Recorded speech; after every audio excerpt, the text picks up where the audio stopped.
Don't it feel good to fucking be back? It feels good to be back, man. It feels good to be back. Feels good to be back, bro. Feels good to be back. Cannibal wife murders husband for Thanksgiving meal. Wow. Cannibal wife murders husband for Thanksgiving meal, my nigga. What the fuck? Come on, lock in, bro. Lock in, lock in. I don't remember how I killed him. She had fried the head in a deep-fat fryer. All I remember, I get up, like I said, and I found him in a trash bag. She stated that she had cooked some of his ribs in the oven, put some barbecue sauce on it, and actually tasted it. She said it tasted sweet, just like I like it. I wish I knew how I killed him, though. This seemingly composed lady was 23-year-old Omema Ari Nelson, who had just discovered her 56-year-old husband, William Edwin Nelson, are you not seeing otherwise this, known as Bill, Anky? dead, and appeared unable to fully process the situation. Oh no, Anky, you're trolling. What awaited everyone was far more sinister than anyone could imagine. The downstairs neighbor heard the garbage disposal running and grinding the entire weekend. Like a motor under stress. Yo, bro, she's on her Jeffrey Dahmer shit. Or only if she could have stopped just at the killing of her husband on Thanksgiving Day of November 28th, 1991. But instead, she decided to go far beyond any human could think of. When there was blood all over them, and you want to say, he must die, he must die. The truth investigators would soon uncover was far darker than anyone dared to believe. It ranks as the most gruesome crime scene that Yeah, but those stories are longer. Like, those stories are like an hour, and I gotta cut them up. I react after this. Yeah, and that was kind of in the back of everybody's mind at that time. Are we going to turn up another Jeffrey Dahmer? Yeah, I just said that. That's a Jeffrey Dahmer, On December man. 1st, 1991, a frantic call to U.S. Emergency Services set off a chilling investigation into a murder that would haunt Orange County forever. But I'll do it after. Jose Esquivel, a friend of Omema Nelson, reported that his friend had killed her husband, who reportedly abused her and was now offering him $75,000 to help dispose of the body. 75,000. Keep it buck. What y'all did that? If somebody hit you up like, yo, I just bodied something in GTA, I got 75,000 for you if you help me dispose the body. Y'all doing it? The police quickly mobilized, racing to uncover the truth behind this horrifying claim. When officers located Omema driving her husband Bill's red 1975 Corvette, they found eerie trash bags in the vehicle. Bill Nelson, as he was known, had been reported missing after failing to show up for work following Thanksgiving weekend. They stopped her car and sorted through the stuff kept in it as Omema looked on quietly. In the car, they found something unsettling, which further investigation determined to be human flesh. This shocking discovery led to Omema being immediately taken into custody for questioning, where she seemed fully cooperative. she immediately denied everything that had been reported by Mr. Esquivel to the police department. She told officers that she had no way to get in touch with him. She really hadn't lived with him very long. She seems cooperative. Nah, I ain't gonna lie, she fake pain. What the fuck? Why is she kind of pain though? Not like that us though. Like, why is she kind of pretty? Like, she's kind of pretty. That us. Like, what jokes The out? answers that she's giving to questions are a little bit bizarre. The investigation then led police to their apartment in Costa Mesa, California, where they stumbled upon a scene that would become notorious in true crime history. As they entered the apartment, they found Bill, but not in the way they had anticipated, and it seemed like they were walking into a slaughterhouse. Bill's remains were stuffed into suitcases, buried beneath piles of cardboard boxes. The police discovered human flesh and organs wrapped in bags on the floor, alongside a broken table lamp and a heavy clothing iron stained with blood and human hair. As you began to look more closely, you would see a little drop of blood on the doorknob. You'd see a little drop of blood on a wall, maybe some blood on a carpet. Once we started opening the trash bags, it became apparent that there were more body parts. As officers continued their Wow. search, they found Bill's bedroom in utter disarray. The bedpost had been ripped off and splintered, and the mattress was soaked with blood. The most shocking discovery awaited them in the freezer. Bill's head wrapped in tinfoil, revealing stab wounds and showing signs of having been deep fried. Yeah, go ahead. Stop the cap. Let's go ahead right now and turn this off right now. Let's go turn this off right now, my nigga. Real shit. Deep frying the head. GTA, my nigga. Is this Yo, this video better not get me a strike, bro, because I'm tired of the strikes, bro. That ass, bro. They also discovered 2 of the bedposts broken and blood-soaked, indicating Bill had been tied up and killed mercilessly. She had fried the head in a DFAF fryer, and so it was pretty badly burned. It was completely soaked with blood through and through, as well as the box springs. It ranks as the most gruesome crime scene that I've ever encountered. In the bathroom, the horror escalated. Bill's chest and torso hung over the bathtub, skinned and carved, left to bleed into the tub as if it were a butcher shop. His body had been castrated. Moving into the kitchen. Nah, keep it a buck though. Like, what has Bill done though? Like, nah, for real. Like, all jokes aside. Nah, like, I want to know, like, what do you do to deserve this horrible death, bro? Like, real shit. Police found pots this and is pans overboard. left on the stove containing what appeared to be a stew. Among the vegetables and turkey meat were Bill Nelson's hands submerged in the concoction with bruises on them. It appeared that he'd been tightly tied up before being murdered. In the trash bin, bits of his hips were mixed with cranberry sauce. She ain't do this shit herself, no way. On Thanksgiving leftovers. This horrifying tableau painted a picture of unimaginable horror. The chilling details of this case would go on to draw comparisons to fictional horror stories as investigators worked to uncover how such a tragedy could unfold within what was supposed to be a loving marriage. It appears to be organs. We have a coroner's investigator that responds to the scene. And he said, yeah, you see little black spots on the lung? I said, yeah. He said, that's carbon, and that's from smoking. At that point, we had a homicide. His hip area was found disguised with the attributes of a Thanksgiving meal: peas, corn, mashed potatoes, cranberry sauce. What? His hands were found in a fryer. His head was found in the freezer, amidst frozen vegetables and frozen foods. They find garbage bags inside suitcases that have been just saturated with fluids and flesh, and there's blood everywhere. I mean, this was literally unbelievable. With Bill's dismembered body, the police couldn't immediately identify the cause of death due to the body's condition. The officers were certain that it was Bill, but to be fully sure and to unravel the mystery behind this soul-shaking murder, they delved deep into Omema's past, and what they discovered was going to be Nah, I ain't gonna lie. I ain't disturbing gonna lie, but she's paying, bro. She low-key paying to me. discoveries of their careers. Omema Ari Nelson's life began in a small, impoverished farming village in southern Egypt near the Sudanese border in 1968. Born into a conservative Arabic household as one of 16 children, One of her early 16? years were marked by hardship and trauma. Her father Nah, had she a bad paying, temper and was abusive, subjecting her to both physical and sexual assault from a young age. The scars of her childhood were deepened by the horrific tradition of female circumcision, which she endured at the age of just 7. This was a painful procedure that left her in constant agony and made intimacy nothing but a source of terror. As she grew older, her mother made the difficult decision to divorce her father and move to Cairo, an Egyptian city infamous for its homes built around cemeteries, known as the City of the Dead. In this bleak environment, Omema faced further challenges. The agony she endured not only affected her ability to form intimate relationships, but also instilled a profound sense of fear and vulnerability. Despite all the hardships, Omema blossomed into a strikingly beautiful and vibrant young woman. By So the what time turned she her turned crazy? 18 in 1986, Omema's life took yet another dramatic twist. She met Roger Stainbrook, an American oil worker working on contract in Egypt. Drawn to him and the promise of a new life, she got romantically involved with him. Though her mother was hesitant about the cross-cultural relationship, she eventually accepted the relationship with a possible fear that no Egyptian man would accept her. With the hopes of freedom and new opportunities, Omema moved with him to Texas, United States. But what awaited her there was only another chapter of hardship. Soon, the cracks in their relationship began to show, and before long, their marriage ended. Still a teenager, Omema found herself stranded and alone in a foreign city with only a grasp of English and no one to turn to. Determined to survive, Omema took on odd jobs like being a nanny or waitress, but these alone couldn't sustain her. She even ended up getting arrested briefly for robbing a pharmacy.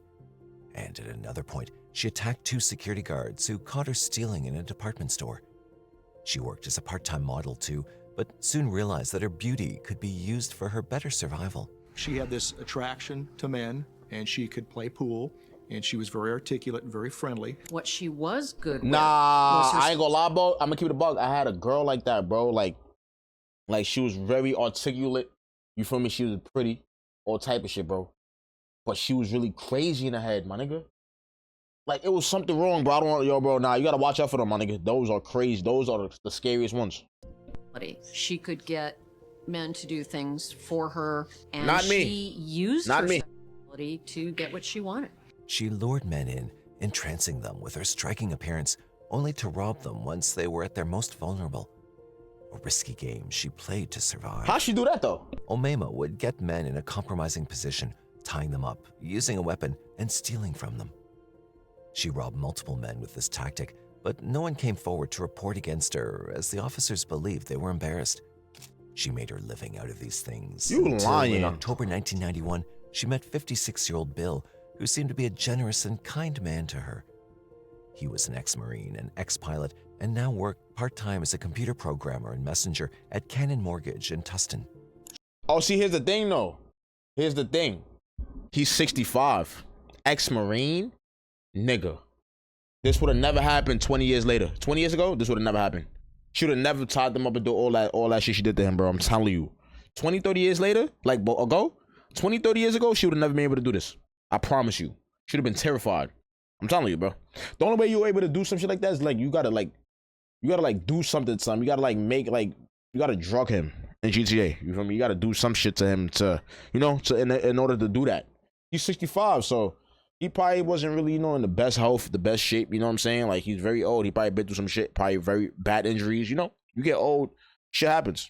She met Mr. Nelson much like she met the other men at a Costa Mesa bar near his home. He coddled her and caressed her and treated her like a lady. He loved her. He was kind of what we might term in California old school. Still wanted to have a relationship, but wouldn't unless he married her. Bill was 33 years older than Omema, but their relationship quickly escalated, and he proposed to her just 2 days after meeting her. Damn, nigga. The two hit it off and were married within a month, despite the fact that Bill was still legally married to his first wife. This nigga's They crazy. got in his red Corvette, and they drove straight to Phoenix, where they found a justice of the peace and got married. She and Bill spent their whirlwind honeymoon visiting his relatives in Texas and Arkansas, though it was a tense introduction. Bill's family had strong reservations about the marriage. Not only was he twice her age, but Omema was younger than some of Bill's own children, Damn, nigga. making the relationship hard for them to accept. Still, Omema charmed everyone she met with her gentle yet clever demeanor, casting an impression that seemed to ease some doubts, at least on the surface. Once the honeymoon ended and they moved into Bill's apartment in Costa Mesa, California, the cracks began to show. On the surface, they appeared to be a typical couple, but their seemingly ordinary life concealed something deep and unsettling, as claimed by Omema about her marriage. That her husband had raped her, had beat her up, had put her through a few days of bondage. Even on Thanksgiving Day, Bill reportedly tried to abuse her, and Omema responded with a tactic she was well known to use. There must have been something special or different about Omema's husband. We know he wasn't the first man she tied up. I think the earlier crimes of tying men up and robbing them helped her become more confident. There was something Wait, about no. My thing is, how do you, did she, all right, so I'm guessing that she was fucking them and that she tied them up, right? Like, it has to be that. Because there's no way, unless she had the hammer, unless she had that chop. You feel what I'm saying? him that she felt the need to destroy him. This time, Omema didn't stop and killed her husband. According to her claims, Bill sexually assaulted her that night, and as it was already a contentious act for her, she couldn't control her rage. Omema took a knife and stabbed Bill repeatedly before beating him to death with a clothing iron. She got mad and hit him. God damn. And then ended up saying, "Oh my God, he's now knocked out." Went and got a knife and stabbed him. And then she goes, "Uh-oh, what am I going to do with the body?" After committing this heinous crime, Nah, they be dragging it. She did not say that shit. She did not say all that, bro. They be dragging shit, bro. She ain't say all that. She ain't knock him out and said, "Uh-oh, now let me go get this shit and cut him up." She ain't say that shit, bro. Fuck out of here. she did something which was way more terrifying than killing her own husband. For a woman to deliberately murder is rare enough. For a woman to dismember a murder victim is far more rare. She was depraved to her very bones. She, piece by piece, hung up his torso in the shower with coat hangers and other things in order to let the blood dry out. Omaima had killed her husband on Thanksgiving Day, November 28, 1991. Over the following days, she dismembered his body, a grim task she continued until December 2, 1991, when she finally found herself exhausted and unable to continue alone. Seeking assistance, she approached her friend Jose, claiming her husband had assaulted her and she was seeking his help. But instead, horrified, Jose went straight to the police, setting the stage for a chilling investigation. She said that she'd cut up her husband and put him in trash bags and needed some type of a truck or a vehicle to help her get the trash bags and dispose of them. Now, it was crystal clear to the officers that the body they'd found indeed belonged to Bill, and his wife was the murderer, but her claims indicated otherwise. Omaima's claims of assault further seemed to be true with the marks on her body, but at the same time, she did something that made her suspicious. Omaima was obviously distraught. She was very upset, as if she'd been crying. She had visible injuries to her face and her breast and her arms. Also, that might be true, though. Help. The officers sent her for a medical examination to determine the actual cause of her injuries. She was sent to the hospital for a sexual assault examination and also to document all these injuries. She has a lot of lacerations and contusions and bruises on her body. The investigators also contacted Bill's stepdaughter to discover anything unusual they could have noticed. It turned out he did contact her before being killed by his own wife. Bill Nelson talked to his stepdaughter on Thanksgiving Day and told her that he had a turkey dinner and with all the fixins and everything was great. There were no problems. As the investigation deepened, detectives turned to Bill's neighbors, hoping someone might have noticed something unusual. They did recall hearing a strange sound that night, a noise that had seemed ordinary at the time, but in light of recent events, took on a horrifying new significance. The downstairs neighbor heard the garbage disposal running and grinding the entire weekend. Like a motor under stress. It takes a great deal of effort to cut it up into multiple pieces, to package all those pieces so that they don't look human. Thanksgiving, a day meant for celebration, became a day of horror for Bill Nelson as he suffered a gruesome death at the hands of his young bride. What began with his murder only escalated into savagery. In the days that followed, Omaima set to work dismembering his body with a disturbing methodical precision. This shit is sick, bro. It's sinister. Remains, crossing lines of cruelty. When authorities finally uncovered the evidence, they suspected that this level of savagery didn't come from a first-time offender. 25 or more wounds to the skull. It was a very violent death. The way the body was Yeah, she did it before. Done fairly professional. Cut with such precision. Unless she had help. That the coroner's office was very concerned. Had she done this before? What came next would haunt the investigators for years. When the medical examiners weighed all the remains found in Omaima's apartment and compared them to Bill's records, they realized something horrifying. Nearly 180 pounds of them were missing. Given the grim discoveries already made, it became apparent to the officers what could have happened. The implications were unthinkable, and the missing weight suggested that Omaima had disposed of large portions of his body. The police arrested Omaima the same day she was reported by her friend and was brought in for questioning. As haunting as these findings were about Bill, no one could have prepared them for the horrific revelation lurking in the depths of a hidden secret room. When they asked about the murder, Omaima quickly attempted to shift the entire focus of the case, taking the investigation down an unexpected and troubling path. The interview with Omaima was 3 to 4 hours. And throughout the entire time, she never really sat down. She'd talk in third person. She'd talk about hallucinating. When the officers asked her about the murder of Bill and why she killed him, she claimed that she did not kill her husband. Did you tell Jose today that you killed your husband? Tell my husband? He wished. You wish, huh? No, I did not. You didn't tell Jose that? He didn't ask him. He doesn't know what he's talking about. When officers confronted Omema about the human flesh they discovered in the car she was driving, her response left them speechless. At that moment, the true depths of her detachment and cruelty became horrifyingly clear, making them realize that they were dealing with something far darker than they'd anticipated. I thought that he killed somebody who had been in 4 years. He was discovered with a plane full of marijuana. He ends up doing a federal prison sentence for drug smuggling. And stuff like that. The fuck? Bill had indeed gotten into some legal troubles when he was a pilot for smuggling drugs and electronics into Mexico from an airport in Texas. He'd gotten caught and had gone to prison for 4 years, but this was not the case here. As the officers called her in for questioning the second time, Omema gave a glimpse of the reason which could have forced her to kill her husband. She said once they were married, Bill started showing his violent side, physically and sexually abusing her during their short union, but she still denied killing him. Yeah, she's lying. She's lying. She's lying. I didn't know how to tie me up, so he said in my shoulder like this, right here in my chest. Fat on your shoulder? Yeah, and I couldn't breathe. I didn't know. I didn't believe he's dead. He can't breathe. After further pressing, Omema accepted having killed her husband, but now she left them with another unsolved mystery. I have confession. I'm sorry? I have confession.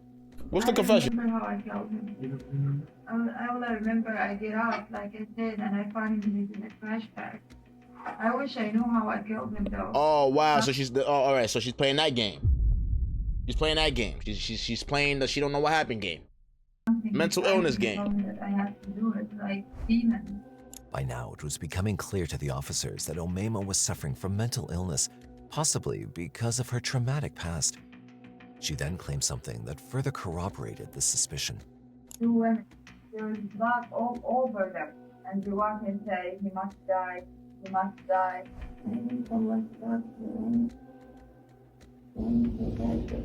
Her demand made it clear to the officers that either Omema genuinely had some serious mental Oh, she's issues, really crazy. or she was pretending to have some to reduce her sentence. It was almost as if she was grabbing for anything she could to minimize her involvement in this horrific crime. Their a fact. suspicion she was She only is claiming gorgeous, to be though. psychotic to reduce the punishment was further corroborated by the fact that this was not the first time she'd committed something like this. She produced a handgun and threatened to kill him if he didn't give her more money. These speculations became even more concrete when her medical report arrived. In the report, it was clear who was the attacker and who was the victim between Omema and Bill. The cuts on her body and her feet, her hands, her legs were consistent with somebody that had dismembered a human body. This report also revealed that Omema was not forced to get intimate. Then her psychiatrist made a shocking claim that left everyone in nothing but horror, and everyone was forced to doubt their loved ones. She stated that she had cooked some of his ribs in the oven. Come on, bro. While I'm eating? Put some barbecue sauce on it and actually tasted it. She said it tasted sweet, just like I like it. Omema was charged with first-degree murder, cannibalism, and evidence of premeditation for killing Bill for financial gain. The trial that followed was nothing short of a media spectacle. The gruesome details of the crime captured the public's morbid fascination. Omema's trial began on December 1st, 1992, almost 1 year after Bill Nelson's murder. Even in the court, she claimed that it was her mind playing games on her and that the hallucinations had made her do this. She claimed that she couldn't even recall the moment of the murder or anything related to it. I don't know where to go or who to call or what to do. And I got mixed, like confused. I don't know who I am or who's that person I'm not related to. I thought he's a stranger. I thought, what am I doing in this place? However, her ex-boyfriend, Robert Hansen, to whom she'd also... Damn, bro. She like them niggas old. You know God. She like them niggas old. ...reached out to on the day of the murder, described a different story about her. And she pulled the gun out, and she put the gun to my face and said she wanted, for me to give her money. Omema's psychologist also testified in her favor. Oh, she the back and door. put forward the state of her mental health. She explained how she was becoming delusional. I found Omaima to be soft-spoken. I found her to be rather childlike. She was frequently very sad and often tearful. She began to fantasize that she was descended from ancient Egyptians. The defense never argued that Omaima did not commit the murder. I ain't gonna lie, don't be saying no shit like that around me. No cap. I will never speak to you again. You talking about ancient... No. But instead, they focused on the fact that she committed this crime due to hallucinations and because Bill was abusive to her. According to Omaima, the voices in her head not only urged her to kill her husband, but also directed her to dismember his body, an attempt to escape from Bill once and forever. The ancient Egyptians believed that if your body is scattered, you will not go to the afterlife. So she cut him up. She was making sure that if she got to the afterlife, he wouldn't be there. However, she refused to explain why she No, kept him. yo, bro, no way. Bro, there's no fucking way, my nigga. There's no way this is real.